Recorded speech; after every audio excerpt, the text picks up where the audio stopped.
अगर हम एडिक्शन को डिफ़ाइन करें तो बेसिकली एडिक्शन एक डिज़ीज़ है। इस तरीके से आप कह सकते हैं कि एक इनेबिलिटी है किसी चीज़ को जानते हुए भी कि वो आपको हार्म करेगी, उसको स्टॉप करने की। जैसे कि सब्सटेंस अब्यूज़ हो गए या फिर आपके गेमिंग डिसऑर्डर्स, गैम्बलिंग डिसऑर्डर्स, इस तरीके की काफ़ी डिसऑर्डर्स होते हैं।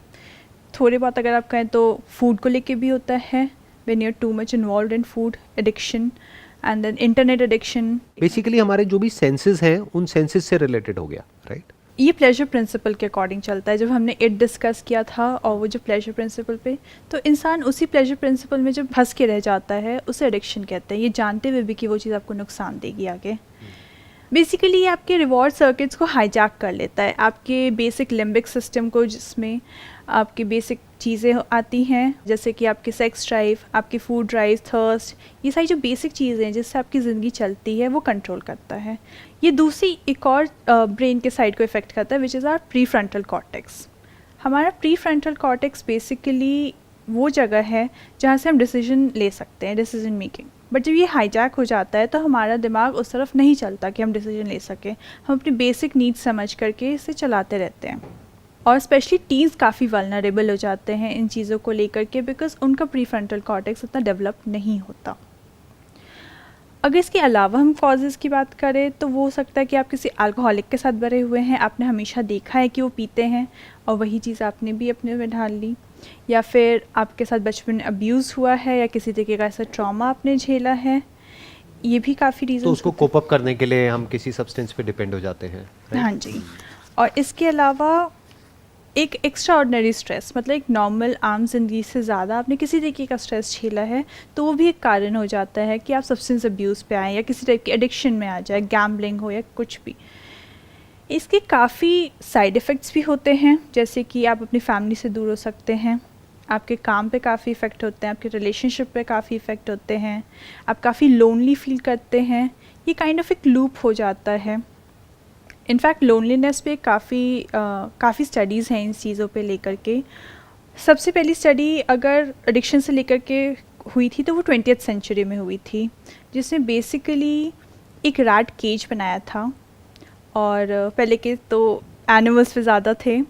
तो उस रैट केज में ये था कि सिर्फ एक केज बना हुआ था जिसमें एक रैट को रखा हुआ था, और उसे 2 टाइप ऑफ बॉटल्ड वाटर दी हुई थी, एक में ड्रग्स थे और एक में नहीं था। सो ये देखा गया कि वो रैट ज़्यादातर जो ड्रग वाटर है उसकी तरफ ज़्यादा जाता था बजाय कि नॉर्मल वाटर की तरफ। ये काफ़ी टाइम एक्सपेरिमेंट चला, और काफ़ी नॉर्मल चीज़ ये है कि अगर आप काफ़ी दिन तक ड्रग्स लेंगे तो आप यूज्ड टू हो जाएंगे, आप ड्रग एडिक्ट बन जाएंगे। बट ये नहीं है, ऐसा रीज़न नहीं है। बहुत लोग ऐसे भी होते हैं जो कि ड्रग्स लेते हैं कुछ दिन और फिर वो ड्रग एडिक्ट नहीं होते। सबसे एक ईजी तरीका इसका ये है जानने का कि अगर आपको किसी टाइप का फ्रैक्चर होता है और आपको सबसे पहले जब आप हॉस्पिटल जाएंगे तो आपको वो डायमॉर्फिन चढ़ाएंगे, which is a pure form of heroin. But क्या आप बाहर निकल के ड्रग एडिक्ट होते हैं? नहीं, बिकॉज उसका बहुत बड़ा रीज़न आगे जाकर के पता चला जब 70s में जाकर के फिर से एक्सपेरिमेंट्स हुए, ब्रूस अलेक्जेंडर ने किए थे। तो ब्रूस अलेक्जेंडर का एक्सपेरिमेंट सिमिलर था इसी रैट केज से लेकर के, और उन्होंने ये देखा कि इस रैट के पास कुछ नहीं करने के लिए सिवाय बॉटल्ड वाटर्स के। तो उन्होंने सोचा कि अगर इसके पास कुछ हो करने के लिए तो फिर क्या होगा। So what they made was, rat cage की जगह they made a rat park, which meant basically it was a haven for them. They basically put cheese, friends, mates, and lots of balloons and everything, balls to play with. It was basically a heaven. और फिर वो bottled waters रखे जिसमें एक में drug था और एक में नहीं था। Now the fantastic part about the experiment was that ये रैट्स नॉर्मल वाटर की तरह जा रहे थे बजाय कि ड्रग्ड वाटर की तरफ। और देखा जाए तो हम बहुत ज़्यादा डिफरेंट है नहीं रैट्स से, मतलब हैं, obviously we like to think like that, but कुछ चीज़ों में सिमिलरिटी, फंडामेंटली बहुत कुछ सिमिलर है। तभी जितनी भी स्टडीज होती हैं पहले रैट्स पे होती है, बाद में हमारे ऊपर होती है, राइट? सो इंसानों पे इतनी स्टडी उस टाइम करनी नहीं पड़ी, बिकॉज 70s में वियतनाम वॉर चल रही थी। और वियतनाम वॉर की एक सबसे ख़ास बात ये थी कि जो अमेरिकन सोल्जर्स थे वो काफ़ी ज़्यादा सब्सटेंस अब्यूज़ और इन सब में थे। बट यही सोल्जर्स जब वापस आए तो इकोनॉमी को ये डर था कि ये सारे ड्रग एडिक्ट्स हो जाएंगे, जंकीज़ बन जाएंगे, रास्ते पे ऐसे homeless. But that didn't happen. When they came back home, 95% of them stopped because they were in a safer environment with their families, friends, relatives, and everyone. Rather, in the war, they were around people who were fighting, they were in a stressful situation, so they were into drug abuse. The point is कि अगर हमारे पास में कुछ है करने के लिए तो फिर ये जो एडिक्शन है वो हमारे ऊपर इतना हावी नहीं हो सकता है. बट जो खाली है, जैसे बोलते हैं ना, खाली दिमाग शैतान का घर, वहाँ पर किसी भी तरह के एडिक्शन होने की पॉसिबिलिटी बहुत ज़्यादा बढ़ जाती है. हाँ. तो अगर किसी भी तरह के एडिक्शन का रूट कॉज समझा जाए, फिर वो एडिक्शन चाहे कोई भी हो, कैसा भी हो, चाहे वो अल्कोहल से हो, सिगरेट से हो, चाहे वो मोबाइल फ़ोन से हो, चाहे फूड से हो, चाहे गैम्बलिंग से हो, चाहे गेमिंग से हो, किसी भी तरह के कोई भी ये जो एडिक्शंस होते हैं जो बेसिकली शॉर्ट टर्म में तो हमको प्लेजर देते हैं लेकिन लॉन्ग टर्म में हमको हार्म करते हैं, तो उस प्लेजर की वजह से हम उसमें जा करके स्टक हो जाते हैं.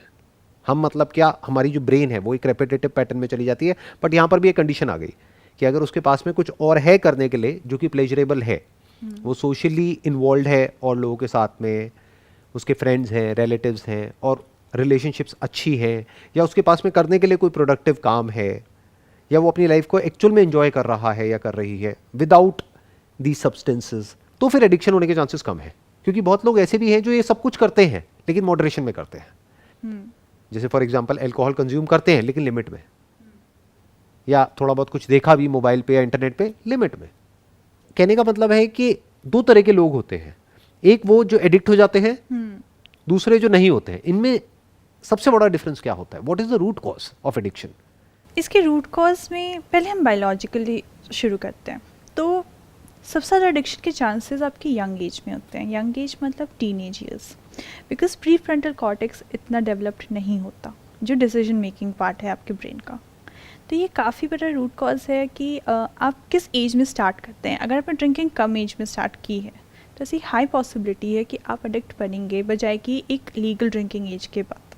इसको थोड़ा सा और इलेबोरेट करते हैं. जो प्री फ्रंटल कॉर्टेक्स है, इसके फंक्शन को अगर और थोड़ा डीप में हम समझने की कोशिश करें तो you are talking about decision making. कि हमारे लिए शॉर्ट टर्म में क्या सही है और लॉन्ग टर्म में क्या सही है, इसके फ़र्क को हम देख पाएँ. वो आता है एक्सपीरियंस से. तो टीनेज में क्या है, एक्सपीरियंस ही नहीं है. बच्चों में और टीनेजर्स में तो एक्सपीरियंस ही नहीं है अभी लाइफ का कुछ ज़्यादा. उनको पता ही नहीं है एक्सपीरियंशियली कि इसकी वजह से 10 साल बाद या 20 साल बाद क्या होने वाला है. फॉर एग्जाम्पल वो दिन में 8 घंटे मोबाइल पर है तो उनको ये नहीं पता है कि इसकी वजह से 8 साल बाद क्या होने वाला है. एक्सपीरियंशियली उनको नहीं पता है. उनके पेरेंट्स को पता है, वो भी थ्योरेटिकली पता है क्योंकि उन्होंने तो कभी ऐसा किया ही नहीं, क्योंकि वो तो दिन में 1-2 घंटे यूज़ करते हैं. तो जिसने किया है और जिसने भुगता है उसको तो पता है, लेकिन तब तक बहुत देर हो जाती है. मानो ये सब करने की वजह से जो पूरा पॉस्चर है बॉडी का वो खराब हो गया है, और मान लो किसी को स्लिप डिस्क हो गई है, तो उसको तो पता है उसका पेन क्या होता है, उसको तो पता है कि उसकी वजह से लाइफ कितनी बुरी तरीके से इफेक्ट होती है. लेकिन बच्चों को, टीनेजर्स को पता ही नहीं है. तो अब इसका क्या सोल्यूशन है? इसका एक सबसे स्पेशली बच्चों के लिए कि एक सेंस ऑफ कम्युनिटी की, एक सेंस ऑफ सपोर्ट होना बहुत ज़रूरी है. बिकॉज एडिक्शन का एक बहुत बड़ा कारण ये है कि हम आइसोलेटेड फील करते हैं, हम लोनली फील करते हैं. इसलिए हम चाहते हैं कि हम किसी और चीज़ में अपना ध्यान लगाएं जो कि प्लेजरेबल हो. तो वो जो सेंस ऑफ सपोर्ट है, specially by parents, community, society, friends और rest of the family, is very important even for an adult. Because when you have a sense of support, when you don't feel lonely, आप उस चीज़ में इतना ध्यान नहीं दोगे अपने रिलेशनशिप को, because relationship is also pleasurable. You get a satisfaction from it. Absolutely. उसकी वजह से ब्रेन में ऑक्सीटोसिन रिलीज होता है. जब हम बात करते हैं एडिक्शन प्रिवेंशन की, तो एडिक्शन प्रिवेंशन में सबसे पहले यही चीज़ आती है कि a sense of community, a sense of support should be there. और वो अब कैसे होगा प्रैक्टिकली पॉसिबल, वो अपने आप में एक बहुत बड़ा क्वेश्चन मार्क है. क्योंकि आज की डेट में क्या हो गया है कि हर दूसरा टीनेजर, हर दूसरा बच्चा एडिक्टेड है अपने फ़ोन से, अपने टैबलेट से, लैपटॉप से, कंप्यूटर से. आजकल तो क्लासेस तक ऑनलाइन हो गई हैं. तो अब तो कोई ऑप्शन ही नहीं है. तो अब हुआ क्या है कि अगर आप ये मान करके चलो मेजॉरिटी ऑफ बच्चे अगर एडिक्ट हो गए हैं, तो वो जो नहीं भी हैं और वो किसी के साथ में इन्वॉल्व होना चाहते हैं, तो अगर उनको उनके साथ में इन्वॉल्व होना है तो एक पीयर प्रेशर आ गया ना. तो या तो उनको उन्हीं के लेवल पर आकर के उनके साथ इन्वॉल्व होना पड़ेगा. मान लो वो कोई गेम खेल रहे हैं, तो ऑनलाइन कोई गेम खेल रहे हैं, तो उनको भी या तो ऑनलाइन गेम खेलनी पड़ेगी, तब दोस्ती होगी. क्योंकि ऑफलाइन खेलने वाले ही बहुत कम रह गए हैं. और धीरे धीरे और कम होता चला जा रहा और है। कोविड सब की कुछ वजह से अब ऑनलाइन में ज़्यादा। शिफ्ट हो रहा है। कोविड के बाद तो बहुत ही ज़्यादा हो गया है। तो अब इसका क्या सोल्यूशन है आज के करंट सिनेरियो के अकॉर्डिंग अगर समझा जाए तो? Let's say prevention is better than cure. So we discussed the prevention part. The cure is very different. It's more on the basis of therapies, behavioral therapies हैं, और अगर सब्सटेंस अब्यूज़ को लेके बात करें तो अल्कोहलिक एनोनिमस और ऐसे ऐसे काफ़ी ग्रुप्स होते हैं जो कि फिर से सपोर्ट सिस्टम की बात करते हैं, रिहैबिलिटेशन वगैरह। रिहैब्स हैं और है, राइट।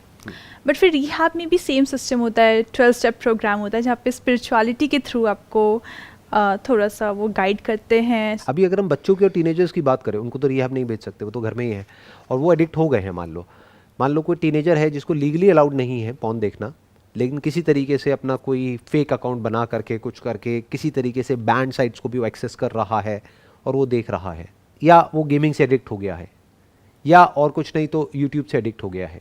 अब उस एडिक्शन से उसको बाहर कैसे निकाला जाए? उन टीनेजर्स को, उन स्टूडेंट्स को जो कि अभी कॉलेज में हैं या स्कूल में हैं। एक तो है पेरेंटल प्रेशर की वजह से बाहर निकले, बट फिर वही प्रॉब्लम आ गई कि कोई अथॉरिटी आ गई तो वो फिर उसको छुप छुप करके करेंगे। जितना पेरेंट्स मना करेंगे उतना ही छुप के करने में और ज़्यादा मज़ा आएगा। करेंगे तो सही। तो क्या कुछ ऐसा हो सकता है कि वो जो टीनेजर्स हैं, क्योंकि बहुत सारे टीनेजर्स भी हैं जो इस वक्त इस वीडियो को देख रहे हैं, तो उनको हम क्या ऐसा सजेशन दे सकते हैं या क्या ऐसी टिप दे सकते हैं जो उनको हेल्प कर सके इस एडिक्शन से बाहर आने के लिए? They need to form relationships which are not virtual with their families, with their friends, and actually have a conversation, make a conversation, because maximum families में ऐसा होता है that the parents are working, बच्चे अकेले हैं, इनकी कोई बात नहीं है, कोई कम्युनिकेशन नहीं है। फ्रेंड्स के साथ भी सेम ही चीज़ है। रिलेशनशिप का आइडिया यहाँ पे काम नहीं आएगा क्योंकि पेरेंट्स दोनों वर्किंग हैं और पेरेंट्स अपने में बिजी हैं। ये थ्योरेटिकली तो अच्छा है, प्रैक्टिकली अच्छा नहीं है। तो अब यंगस्टर्स के पॉइंट ऑफ व्यू से प्रैक्टिकल सोल्यूशन क्या है? क्योंकि एक्सपीरियंशियली जब तक उनको उसका इफेक्ट नहीं दिखेगा, जो भी वो अभी गलत कर रहे हैं, जिस भी चीज़ से वो एडिक्टेड है, तब तक वो उसको छोड़ेंगे नहीं। जब तक वो इफेक्ट दिखेगा तब तक बहुत देर हो जाएगी। आई थिंक यंगस्टर्स को काफ़ी ज़रूरत है कि वो कॉन्शियसली डिसीजन लें, बिकॉज एक टीनेजर और यंगस्टर में थोड़ा सा डिफरेंस ये है कि उनका ब्रेन थोड़ा सा ज़्यादा डेवलप्ड है, वो थोड़े से ज़्यादा एक्सपीरियंस्ड हैं, तो वो अपने प्लेजर प्रिंसिपल को छोड़ करके आगे की चीज़ें भी देख सकते हैं। तो एक कॉन्शियस डिसीजन मेकिंग रहेगा। इसके अलावा उन्हें किसी और चीज़ में इन्वॉल्वमेंट देखनी पड़ेगी जिससे उन्हें प्लेजर मिले, B it academics, B it sports, या वो कुछ उनकी हॉबीज़ हैं, पेंटिंग वगैरह, कुछ भी, मतलब कुछ भी ऐसी चीज़ जिसमें उनका ध्यान लगे। बिकॉज़ बहुत सारे लोग ऐसे होते हैं हु स्टार्ट स्मोकिंग बिकॉज़ उनके फ्रेंड्स कर रहे हैं, बिकॉज़ उनके कलीग कर रहे हैं, so they start smoking. But ऐसा भी होता है कि they don't get addicted to it. Like ठीक है, we are in a group, I just take 1 puff or 2 puffs and then I pass it on. ऐसा सोचना अपने आप एक बहुत बड़ी प्रॉब्लम है, क्योंकि अगर ऐसा सोच करके हमने 1-2 पफ लिए तो वो पर्सन गया, क्योंकि ऐसी तो शुरुआत होती है। क्योंकि वो कहते हैं एडिक्शन तो औरों के लिए होता है, मेरे लिए नहीं होता है। प्रॉब्लम ये है कि जो टीनेजर्स हैं और जो बच्चे हैं और जो यंगस्टर्स हैं, उनकी अभी जो ब्रेन है वो इतनी डेवलप नहीं हुई है, उनकी जो डिसीजन मेकिंग एबिलिटीज़ हैं वो अभी इतनी स्ट्रांग नहीं है कि वो फ्यूचर को देख सके, फ्यूचर को एंटिसिपेट कर सके। क्यों? क्योंकि फ्यूचर का उनको एक्सपीरियंस ही नहीं है। That is the basic problem. उनको नहीं पता कि अभी जो वो कर रहे हैं, मान लो 15 साल की एज में, उसकी वजह से 30 साल की एज में उनके साथ क्या होने वाला है, उनको नहीं पता है। और उन्हें पता भी है तो I think they have this tendency जो हम सब में होता है कि हमारे साथ वो चीज़ नहीं होगी। एग्जैक्टली हाँ, कि वो मेरे साथ नहीं होगा, वो तो औरों के साथ में होता है, मेरे साथ में ऐसा कुछ नहीं होगा, मैं तो फिजिकली बहुत स्ट्रांग हूँ। जैसे चारों तरफ डेथ हो रही होती है, लेकिन इंसान क्या सोचता है कि डेथ हमेशा उसकी होती है, मेरी नहीं होती है। कोई सोचता तक नहीं है ऐसा। जाते भी हैं तो अपना बस गए, फॉर्मेलिटीज़ करी और आ गए। नोबडी थिंक्स कि I am going to die. अब ये तो सोल्यूशन नहीं है कि उनको वो एक्सपीरियंस करा दिया जाए। अगर ये हो जाए प्रैक्टिकली तो बहुत अच्छा है, बट अभी साइंस ने इतनी तरक्की नहीं करी है। फ्यूचर में हो सकता है हो भी जाएगा कि देखो अभी आप ये जो कर रहे हो ना, इसकी वजह से देखना है आपको क्या होने वाला है 10 साल बाद।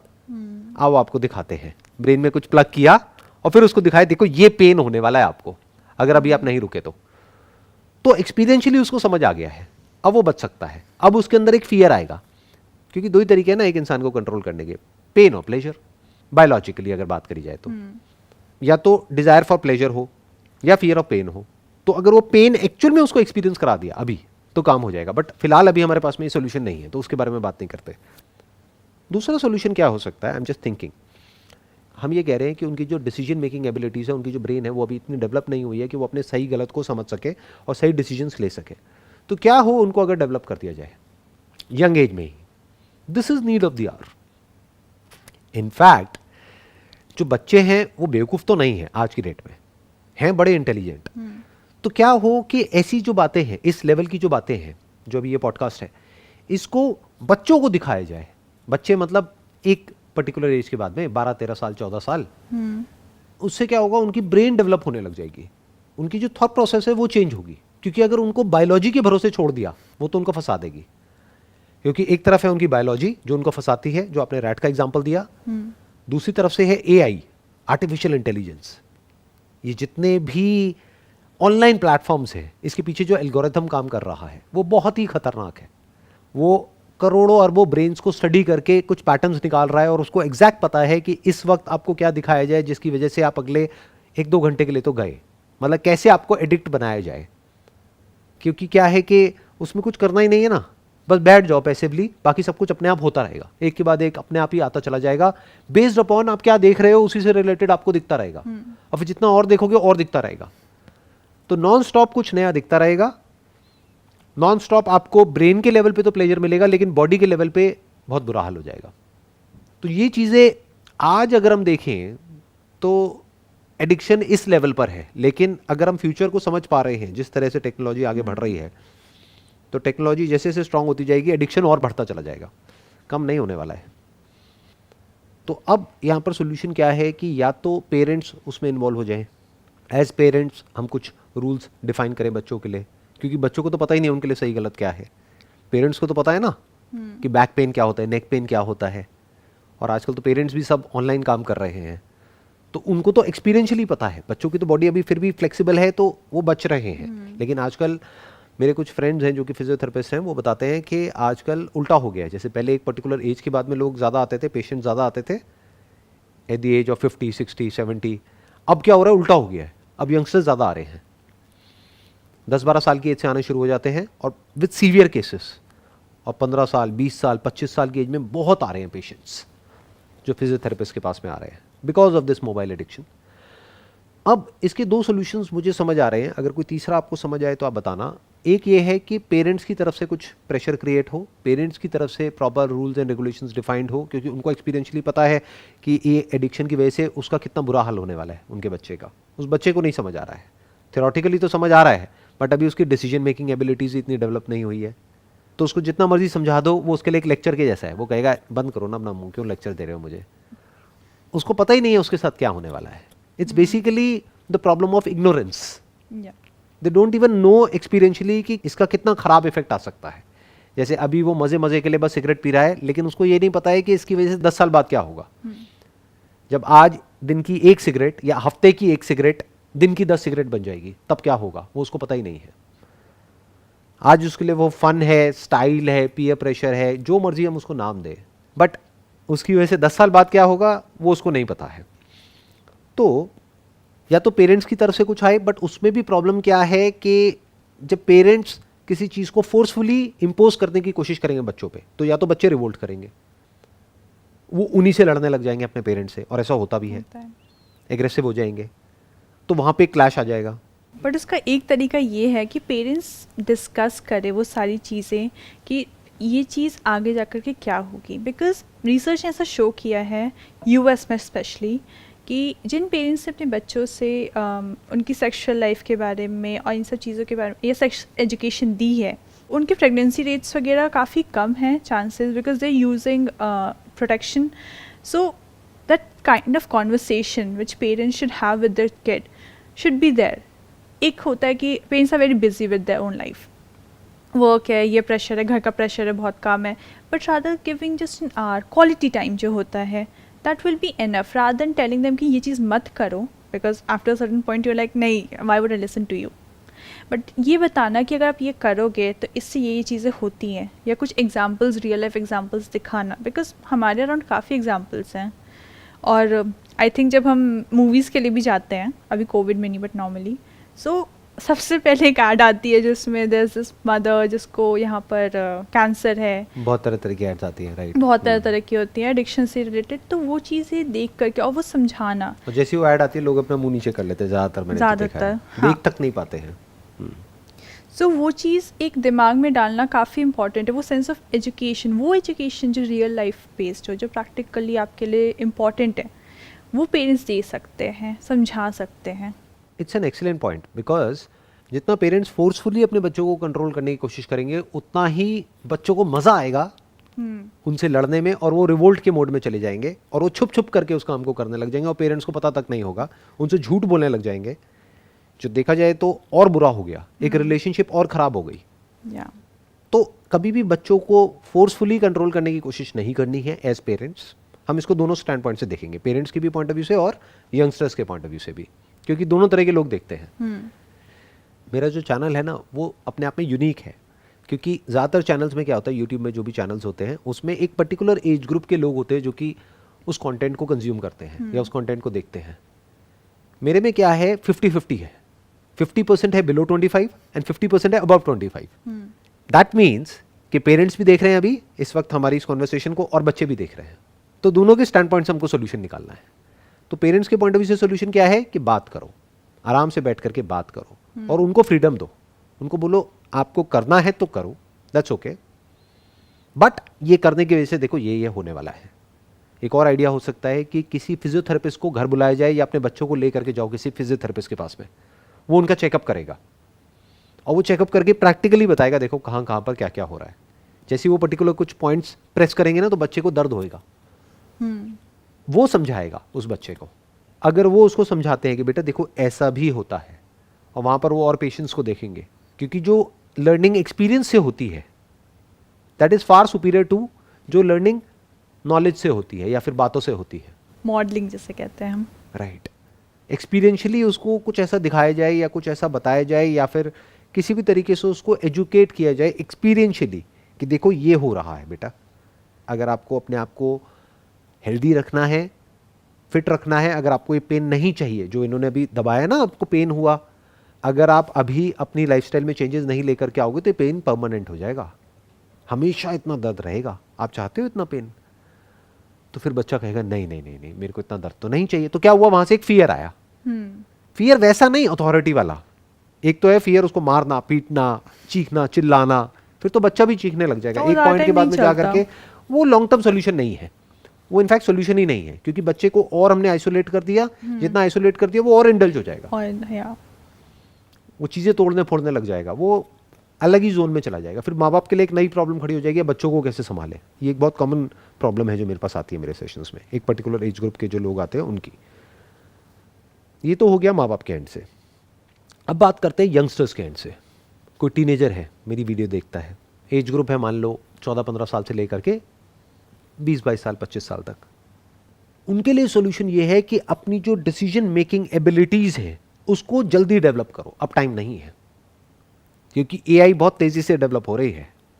या तो आप अपनी स्पीड बढ़ाओ, जो आपकी इंटेलिजेंस है या तो उसको बढ़ाओ, नहीं तो जो आर्टिफिशियल इंटेलिजेंस है वो आपकी ब्रेन को कंट्रोल कर लेगी, हाईजैक कर लेगी।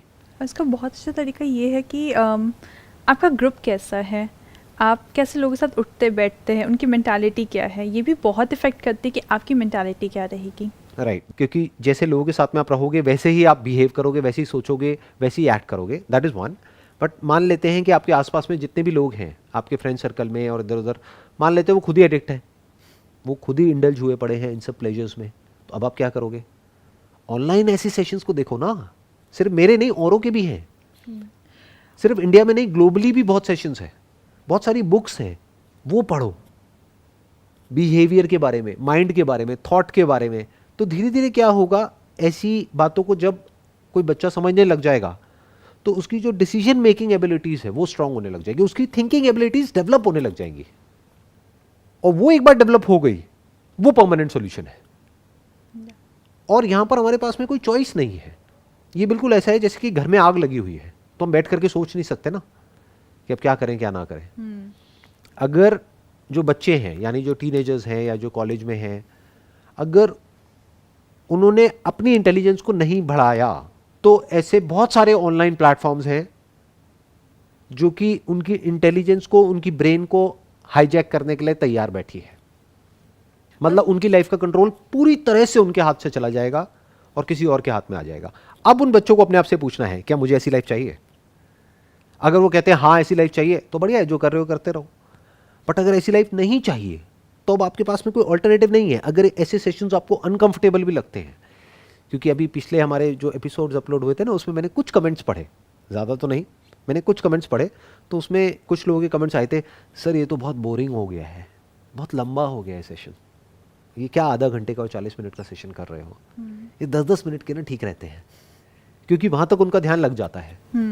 तो अगर उनकी माइंड को डेवलप करना है, उनको खुद को, क्योंकि जो दर्द होगा वो उनको होगा, उनके पेरेंट्स को थोड़ी ना होगा। फिजिकल जो पेन है या लाइफ खराब होगी उनकी होगी, उनके पेरेंट्स की थोड़ी ना होगी। तो अगर इतनी सी अकल उनके अंदर है, इतनी सी बात उनको समझ आ रही है, तो वो क्या कहेंगे कि अगर मुझे बोरिंग लगते भी हैं ये सेशंस, तब भी मैं देखूंगा, क्योंकि उनकी एज है मानो 16-17 साल, 18 साल या 20 साल, बट उनकी थिंकिंग एबिलिटी होनी चाहिए एक 40 साल के आदमी जैसी। यही तो सोल्यूशन है ना। 40 साल नहीं भी तो भी अपनी एज से थोड़ा ज़्यादा। और I think it's not about the age, it's about आप कितना अपने आप को अवेयर रखते हैं, कितनी चीज़ें सीखने को तैयार हैं, कितने आप लाइफ में एक डिसीजन लेने का आप में एबिलिटी है और उसको बढ़ाते हैं। बिकॉज हम हर चीज़ सीख के नहीं आते, सीखना ही होता है। ऐसा भी होता है कि बहुत कम एज के लोग भी काफ़ी मैच्योर होते हैं बिकॉज उन्होंने लाइफ में चीज़ एक्सपीरियंस की हैं। I was about to come on that. वो कैसे होते हैं मैच्योर, और जो नहीं होते वो क्यों नहीं होते हैं, उसके पीछे क्या रीज़न होता है?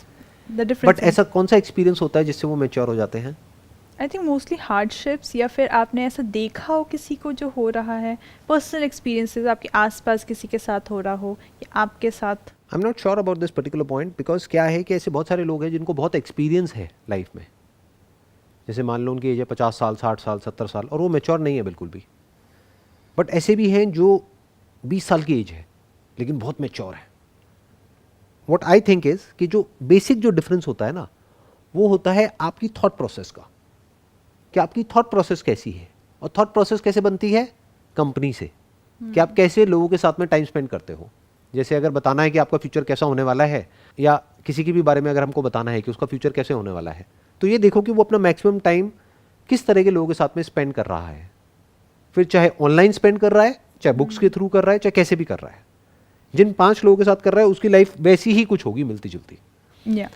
आई think experience is not the answer, because खराब एक्सपीरियंस हमारे हाथ में नहीं है ना। What you are saying is maturity through experience. I am saying that is not a solution, because वो तो अगर किसी के साथ हो गया तो ठीक है, नहीं तो कोई खुद जान करके कोई अपने लिए खराब एक्सपीरियंस थोड़े ना क्रिएट करेगा, और करना भी नहीं चाहिए।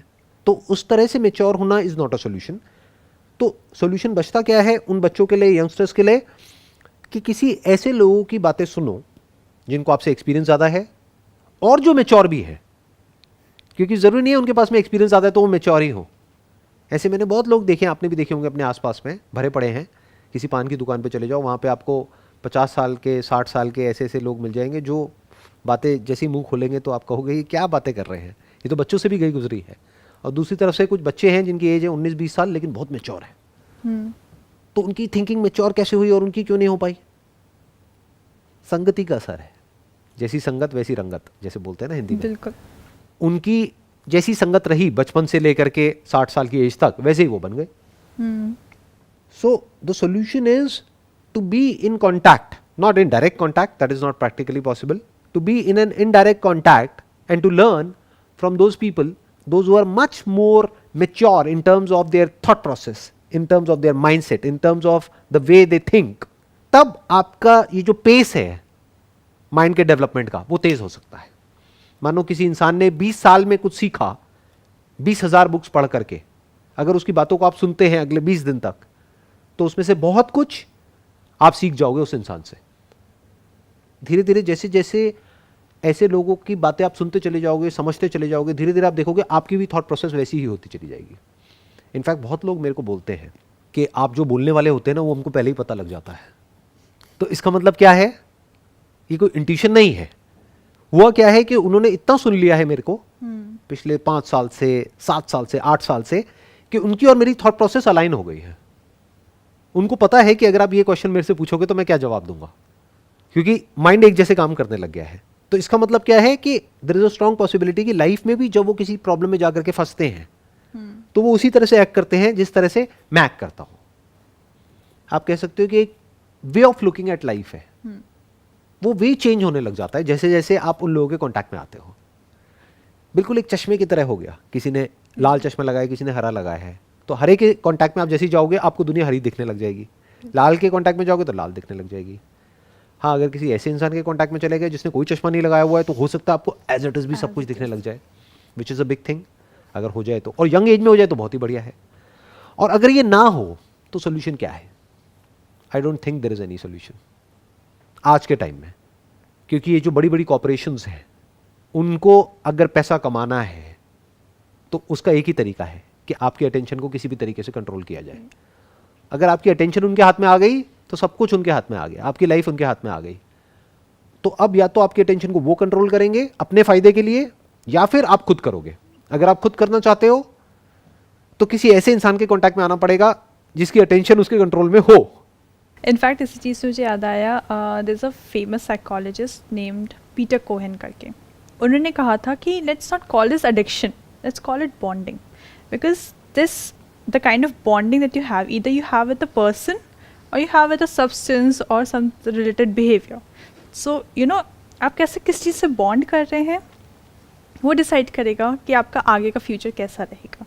एडिक्शन वर्ड अगर हम यहाँ से हटा दें और बॉन्डिंग वर्ड लगा दें तो आई थिंक हमारी प्रॉब्लम सॉल्व हो जाती है.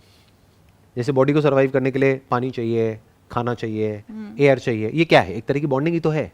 इसको बॉन्डिंग कहो, अटैचमेंट कहो, इसको नीड कहो, इसको सर्वाइवल इंस्टिंक्ट कहो, इसको सर्वाइवल प्रोसेस कहो, कुछ भी बोलते रहो. तो अब डिपेंड ये करता है कि आप किसके साथ में बॉन्ड होते हो. Exactly. जैसे अगर पानी की ही बात करी जाए, आज हर घर में फिल्टर है, पहले एक ज़माने में नहीं होता था. क्यों? क्योंकि तब इतनी अवेयरनेस नहीं थी, पोल्यूशन भी कम था, पॉल्यूशन भी कम था, वाटर पॉल्यूशन भी कंपैरेटिवली कम था. आज बहुत ज़्यादा है. तो आज हर घर में वाटर प्यूरिफायर है ऑलमोस्ट. क्यों है? इम्प्योरिटीज़ हटाने के लिए, जो टॉक्सिक चीज़ें उन इम्प्योरिटीज़ की वजह से क्या होता है? अगर हम गंदा पानी पीते हैं तो क्या हो जाता है? Fall ill, we fall ill. Immune कई तरह की बीमारियां हमको लग जाती है, कई तरह के बैक्टीरिया वायरसेस हमारे अंदर एंटर कर जाते हैं जिसकी वजह से पेट भी खराब हो सकता है, यहाँ तक कि डेथ भी हो सकती है. या आपके ब्रेन को भी इफेक्ट कर सकता है. ब्रेन पे भी इफेक्ट आ सकता है. इसलिए हम अपने घर में वाटर प्यूरिफायर लगाते हैं. तो क्या इसी तरीके से हमको एक थॉट प्यूरिफायर की ज़रूरत नहीं है? मैंने स्टार्टिंग में ही बोला था कि वो कॉन्शियस एफर्ट होने की ज़रूरत है, that you know you this is the decision that I am making. When I am taking the responsibility, when there is a sense of responsibility for your actions, I think that can work as one of the filters. अब ये responsibility कहाँ से आती है ये भी समझना पड़ेगा कि ये क्या ये अंदर से आती है या बाहर से अंदर आती है. क्यों? क्योंकि जानवरों को अगर आप देखोगे तो उनमें कोई रिस्पॉन्सिबिलिटी नहीं है as far as their future is concerned. जो अभी आपने चूहे का एग्जांपल दिया था कि चूहे को एडिक्ट बनाना बड़ा आसान है अगर वो खाली है तो. अगर वो खाली है तो वो रिस्पॉन्सिबिलिटी नहीं ले सकता है अपने एक्शंस की कि मैं यहाँ जाऊँ या वहाँ जाऊँ. जहाँ उसको प्लेजर मिलेगा वो वहीं चला जाएगा. तो रिस्पॉन्सिबिलिटी कहाँ से आती है? Again because of the thought process. किसी ऐसे इंसान के कॉन्टैक्ट में आना पड़ेगा जो कि रिस्पॉन्सिबल हो. इररिस्पॉन्सिबल लोगों के कॉन्टैक्ट में आप रहोगे तो आप भी इररिस्पॉन्सिबल हो जाओगे. जैसे फॉर एग्जांपल अगर आप गाड़ी ड्राइव कर रहे हो और ऐसे लोगों के कॉन्टैक्ट में हो जो स्पीड लिमिट है मानो वहाँ पे 80 की और वो 120 की स्पीड पे चला रहे हैं, तो इररिस्पॉन्सिबल बिहेवियर हो गया. तो आपका भी वैसे बिहेवियर हो जाएगा, आपका भी वही करने का मन करेगा. दूसरी तरफ से कोई ऐसा इंसान है जो कि तरीके से चल रहा है, सिस्टम से चल रहा है, तो आप भी वैसे ही बनने लग जाओगे. जो देखोगे वैसे ही तो बनोगे, वैसे ही तो सीखोगे और वैसे ही तो बनोगे. वही लोगों को समझने की ज़रूरत है कि हम कॉन्शियसली और सबकॉन्शियसली दोनों तरीके से ही अपने बिहेवियर को सामने वाले को देख करके मॉडल करते हैं. ये कॉन्शियसली जब होता है तब तो बहुत अच्छा होता है, बिकॉज ये काफ़ी जगह यूज़ होता है. बिहेवियर मॉडिफिकेशन काफ़ी नोन चीज़ है. बट अनकॉन्शियसली भी अगर आप देखें तो बहुत कॉमन एग्जांपल है, अगर आप किसी अल्कोहलिक फादर के साथ ग्रो करते हैं और आप कितना भी उस समय अपने फादर को डिस्पाइज करें, and you grow up, a lot many people become addicts. इसलिए नहीं क्योंकि वो बनना चाहते हैं, but because they have seen something like that. Exactly हो सकता है वो सोचते ये हों कि मेरे को इसको हाथ भी नहीं लगाना है, ये इतनी गंदी चीज़ है जिसकी वजह से हमारे घर में इतनी प्रॉब्लम्स हुई, इतनी कॉन्फ्लिक्ट्स हुए और इतनी प्रॉब्लम्स उसने देखी. तो वो चाहता ये है बच्चा कि मैं कभी भी ना पीऊँ और कुछ नहीं भी पीते हैं. But what you are saying is कि अगर स्टडीज़ के अकॉर्डिंग देखा जाए तो बहुत सारे बच्चे एडिक्ट हो जाते हैं। Yeah. क्यों? क्योंकि उन्होंने उसको एक्सपीरियंस कर लिया। सो उसी की मैं अभी बात कर रहा हूँ। तो मैं क्या कह रहा हूँ, अच्छा देखो, अच्छा सुनो, अच्छा बोलो और अच्छा सोचो। Yeah. ये हो गया थॉट फिल्टर, जैसे वाटर फिल्टर है घर में। यानी कि यंग एज में ही ऐसे लोगों के कांटेक्ट में आ जाओ जो अपनी थॉट प्रोसेस को काफ़ी हद तक सॉर्ट आउट कर चुके हैं और कर रहे हैं, यानी कॉन्स्टेंटली ग्रो कर रहे हैं, कॉन्स्टेंटली कुछ ना कुछ नया सीख रहे हैं। उन लोगों के कांटेक्ट में आओ तो आपकी भी थॉट प्रोसेस धीरे धीरे उनसे अलाइन होने लग जाएगी। जैसे जैसे अलाइन होती चली जाएगी आपकी लाइफ का कंट्रोल आपके हाथ में आता चला जाएगा और ये एडिक्शंस आपके ऊपर ज़्यादा हावी नहीं हो पाएंगे, क्योंकि सबसे पहला स्टेप है थॉट प्रोसेस। इनफैक्ट एक रिलेशनशिप को भी सक्सेसफुल बनाने के लिए थॉट प्रोसेस का बहुत बड़ा रोल है, वरना एक रिलेशनशिप अच्छी बनेगी कैसे? और रिलेशनशिप नहीं होगी तो एडिक्शन से कैसे बचोगे? ये तो लूप है ना पूरा का पूरा। बिल्कुल। जिसकी रिलेशनशिप्स अच्छी हैं उस पर एडिक्शंस हावी नहीं हो सकते हैं। जिसकी कोई रिलेशनशिप नहीं है, जो अंदर से पूरी तरह से लोनली है, चारों तरफ उसके पास करने के लिए कुछ नहीं है और ऊपर से उसके घर का एनवायरनमेंट भी टॉक्सिक है, तो वो तो एडिक्शन में जाकर के फंसेगा ही फंसेगा, या फंसेगी ही फंसेगी। वो कहीं ना कहीं जाकर के या तो बॉन्ड करेगा या अटैच हो जाएगा या एडिक्ट हो जाएगा। इनफैक्ट इसी चीज़ से अगर देखा जाए तो it's a sense of relief. आप इतनी चीज़ों को झेल रहे हैं and then you get high, so you this a sense of relief कि ठीक है अब मेरा दिमाग यहाँ से हट गया, राइट, एस्केप हो गया ना। एस्केप। या it's basically an escape from the reality which is toxic. तो अब अगर एस्केप करना ही है, मान लो कि आपके घर की रियलिटी बहुत ही टॉक्सिक है, एस्केप करना है, आप कहाँ जाओगे, क्या करोगे? यूट्यूब पे या इंटरनेट पे दो तरह का कंटेंट है। 90% कंटेंट है आपको टेम्पररी रिलीफ देने के लिए, इमीडिएट प्लेजर देने के लिए, टाइम पास के लिए, मज़े के लिए, बट वो आपकी प्रॉब्लम को सॉल्व नहीं करेगा, वो आपकी प्रॉब्लम को बढ़ा देगा, क्योंकि अब आप उससे एडिक्ट होते चले जाओगे, अब उसको नहीं छोड़ पाओगे। और प्लस उससे आपकी थिंकिंग एबिलिटीज़ डेवलप नहीं हो रही है। पहले ही आपकी डिसीजन मेकिंग एबिलिटीज़ अभी डेवलप नहीं हुई है क्योंकि एज अभी आपकी इतनी ज़्यादा नहीं है। प्लस ऊपर से आप ऐसा कुछ देखते चले जा रहे हो जो ऐसी एज के बच्चे बना रहे हैं जिनकी अभी खुद की थिंकिंग एबिलिटीज़ आप ही के लेवल की है, तो आपको देखने में मज़ा तो आएगा। क्यों? क्योंकि आप रिलेट कर जाओगे। या एक बच्चे के कंटेंट से एक बच्चा बड़ी आसानी से रिलेट करेगा, उसके व्लॉग को देखेगा, बड़ा सही टाइम पास हो जाएगा। जैसे कोई 18 साल का बच्चा है, वो 18 साल के बच्चे का व्लॉग देखेगा, उसको बड़ा मजा आएगा, वो कहेगा अरे ये देखो ये हो रहा है, वो हो रहा है, वो हो रहा है, क्योंकि वो बड़ा चला के दिखाएगा। वो बेसिकली जो वो नहीं कर सकता अपनी लाइफ में, वो बच्चा जो उसको देख रहा है वो सब कुछ वो कर रहा है, तभी तो वो उसको देख रहा है। अगर वो एक्चुअल में अपनी रियलिटी दिखा दे तो वो नहीं देखेगा। तो वो क्या दिखा रहा है? उसका एग्जैक्ट अपोजिट जैसा कि रियलिटी है, तो वहां पे वो एडिक्ट हो गया है। अब वो अपनी एक इमेजिनरी दुनिया में जी रहा है, जी रही है। सेंस ऑफ रिलीफ है वहाँ पर। सेंस ऑफ रिलीफ है। अगर आपकी रियलिटी बुरी है तो सपनों की दुनिया में रिलीफ मिल रहा है, कोई बात नहीं, क्या बुरा है? बट बुरा ये है कि आप उससे एडिक्ट हो रहे हो, और वो टेम्पररी बेसिस पे तो आपकी प्रॉब्लम को सॉल्व कर रहा है, बट परमानेंटली आपकी लाइफ को और डैमेज करता चला जा रहा है अंदर ही अंदर। इस तरह का जो कंटेंट है, अभी जिस लेवल की हम बातें कर रहे हैं, ये कोई बच्चों के लेवल की तो बातें हैं नहीं, ये कोई 15-16 साल के बच्चों के लेवल की बातें नहीं है। तो अगर कोई 15-16 साल का बच्चा इसको देखेगा तो उसको समझ नहीं आएगा पहली बार में, दूसरी बार में भी नहीं आएगा, तीसरी बार में भी नहीं आएगा, हो सकता है। लेकिन अगर वो देखता रहे देखता रहे देखता रहे तो over a period of time, may be 10 दिन बाद, 15 दिन बाद, महीने बाद, 2 महीने बाद उसको बातें समझ आने लग जाएंगी। और जहां उसको समझ आ गई तो अब क्या हुआ कि उसकी एज तो है 18-19 साल, लेकिन उसका दिमाग हो गया मैच्योर। एक चीज़ लोगों को समझने की ज़रूरत है कि जो भी हम करते हैं, जो भी बिहेवियर होते हैं, वो कुछ सर्टेन केमिकल्स रिलीज करते हैं, कुछ certain networks fire and wire करते हैं। न्यूरल नेटवर्क्स होते हैं बेसिकली हमारी ब्रेन के अंदर, वो So, फायर होते हैं, राइट। बेसिकली अगर आप एक ही चीज़ रिपीटेटिवली करते रहेंगे तो वो न्यूरल पाथवेज बन जाते हैं। Then it isn't that difficult. If you're seeing the video again and again and again, you learn something new every time because those circuits are working every time you're watching those videos. Then the pathway is made. Once the pathway is there, then it's easier for you as well to understand things. और ऐसे ही कोई भी skill develop होती है। बिल्कुल। ये भी एक तरह की एक स्किल ही हो गई ना, हाउ टू थिंक, सोचते कैसे हैं।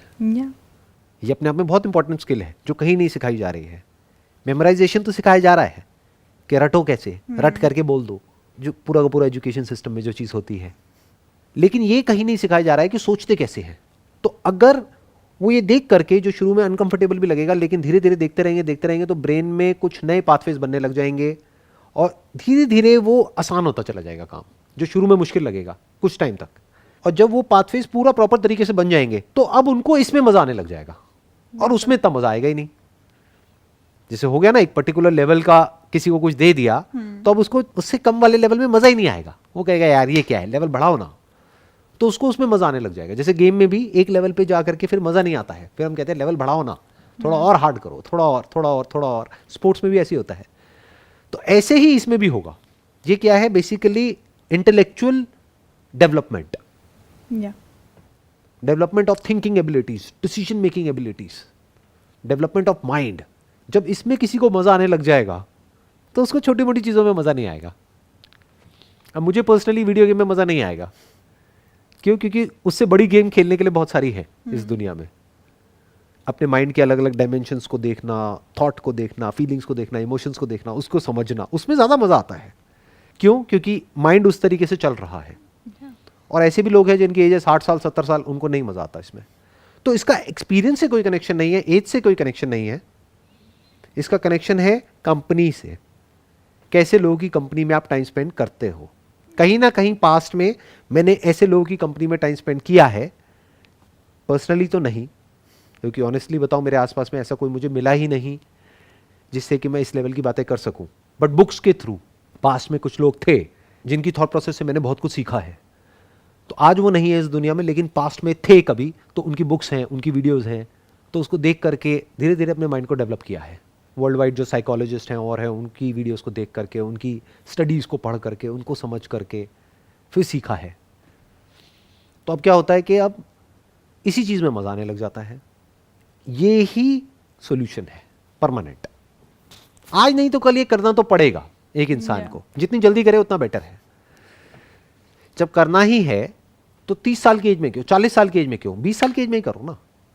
अपनी थिंकिंग को सॉर्ट आउट करो, डेवलप करो, सॉल्यूशन ओरिएंटेड बनाओ कि कोई भी प्रॉब्लम हो ऐसे सॉल्यूशन निकले, समझ आ जाए कि अच्छा ये मैं कर रहा हूं इसकी वजह से क्या होने वाला है, ऐसे दिमाग चलने लग जाए, तो वो पर्सन बच सकता है। तो ये काम मास लेवल पे नहीं हो सकता, इंडिविजुअल, ये इंडिविजुअल लेवल पे ही होगा।